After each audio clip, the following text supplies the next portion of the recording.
Hello friends. At least 9 people have been killed and dozens injured in an explosion that hit the Greek Orthodox Church of St. Porphyrios in the Gaza Strip. The attack on the church took place on Thursday evening and was confirmed by the enclave's interior ministry according to Greek TV channel ERT1. The airstrike was followed by the collapse of the church itself, where refugees were believed to have been staying. Specific information on the number of injured and dead is not yet available. Separate sources say there could have been around 50 people inside the church, mostly women and children.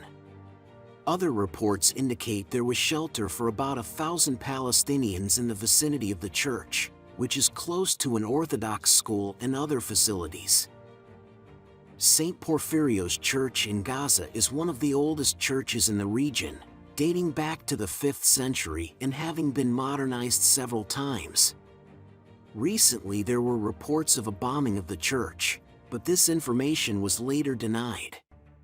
Archbishop Alexis of Tiberias expressed the need to bring in bulldozers to excavate and find out the exact number of victims buried under the rubble. The UK has literally been buffeted by Storm Babbitt and a red weather alert has been declared across the country. Wind gusts reach speeds of 113 kilometers per hour, and near the coast the height of waves reaches several meters. Heavy rains have caused street flooding and there have also been reports of power supply problems, as well as disruptions to rail and road traffic. This weather is reminiscent of similar events that occurred in the UK in 2020. Forecasters are predicting that Storm Babbitt will remain active in the country for the rest of this week. Residents are asked to postpone plans for long-distance travel and to carry necessary items for safety. The hurricane is bringing misery to residents in Northern Ireland, where the usual monthly rainfall has fallen in a short period of time. Several people had to be evacuated from their homes as a result of the flooding. Local authorities have decided to close schools and are urging employers to move their staff to remote work. There are no exact figures on the number of casualties or injuries at the moment. Emergency services across the country are working on a 24-hour vigil, trying to restore service to the sewage system, which is unable to cope with the large amount of water. The amount of damage caused by the hurricane is still uncertain, but experts estimate it at several tens of millions of dollars. This is the state of Montana in the United States, where due to strong winds, houses and some settlements were literally covered with a layer of dust and sand. In addition to houses, the wind also swept roads, sidewalks, and trees. According to locals, such phenomena happen from time to time, and it has become a kind of norm. Some people even had to call rescuers, as it became almost impossible to get out of their houses on their own. Despite the comical appearance of this situation, it is important to remember that there is a definite health hazard, especially when trees start falling on the windshields of moving cars. Authorities are now having to organize emergency street cleanup. So far, there is no information about casualties or injuries.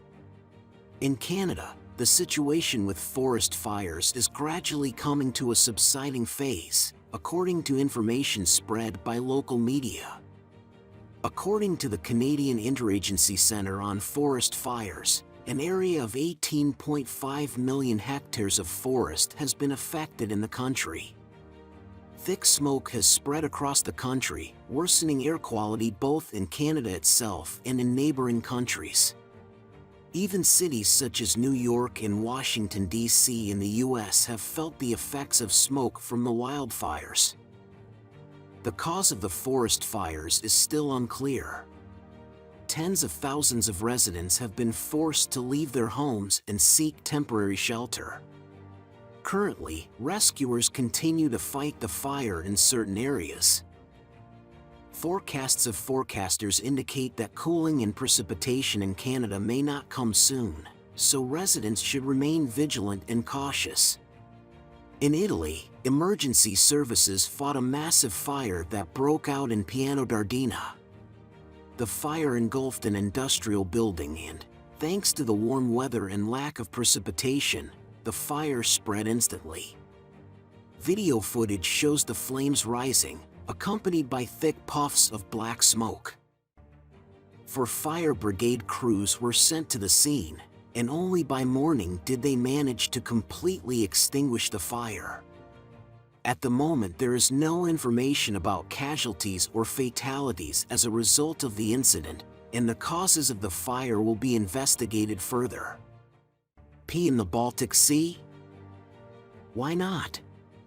A German court has approved the idea, but with one condition: to do it only at night.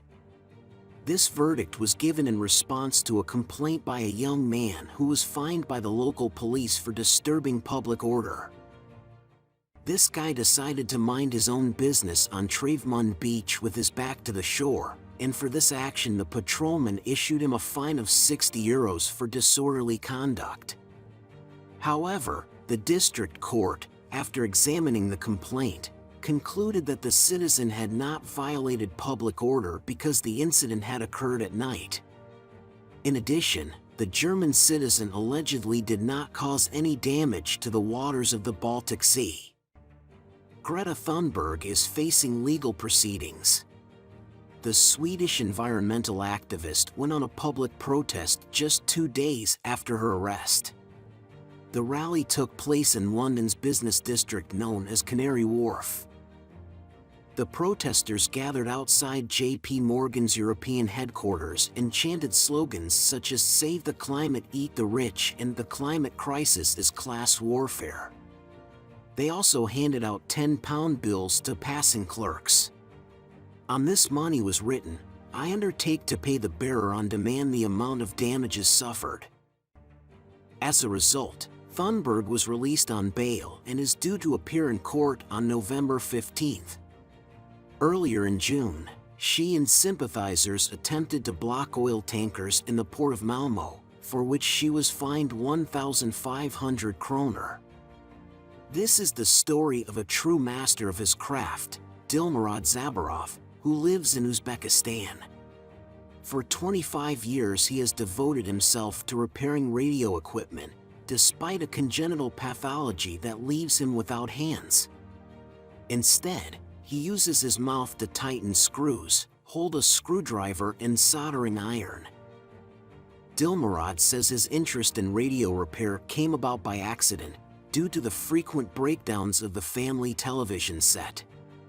In his youth, he had no profession and was bored. The family TV was constantly breaking down and craftsmen would come to fix it. He watched their work closely and gradually developed an interest in repairing appliances.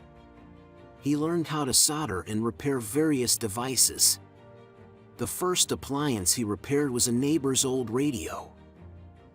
Although family members and senior colleagues initially doubted his abilities, Dilmurad was not discouraged and decided to prove that he had a place in the world. He currently has 5 apprentices under his tutelage who are adopting his skill and craft. In Murang'a, Kenya, an enterprising resident decided to use plastic waste to produce fuel and turned it into a profitable business. James Murichu and his team collect plastic waste and then produce fuel. Remarkably, the process does not require the use of electricity. He produces both diesel and gasoline fuel. This amazing project allows James to fuel his own car with the actual fuel produced, which can be called a quality assurance. Local media reports that Murichu plans to expand his project, which is currently in its initial stages, to other cities in Kenya. I would like to know your personal opinion. How adequate is Israel's response in terms of complying with the rules and laws of warfare, given that an entire enclave is under attack during the conflict? It is clear that the main goal is to fight radicalism, but in this situation it is civilians who suffer first and foremost. Please express your opinion, respecting and remembering that ordinary people live on both sides of this conflict.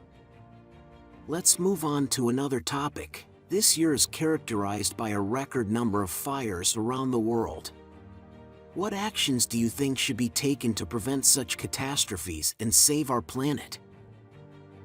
And, of course, I would like to hear your opinion about the radio master from Uzbekistan. It is necessary to appreciate his incredible willpower and resistance to life difficulties he had to endure.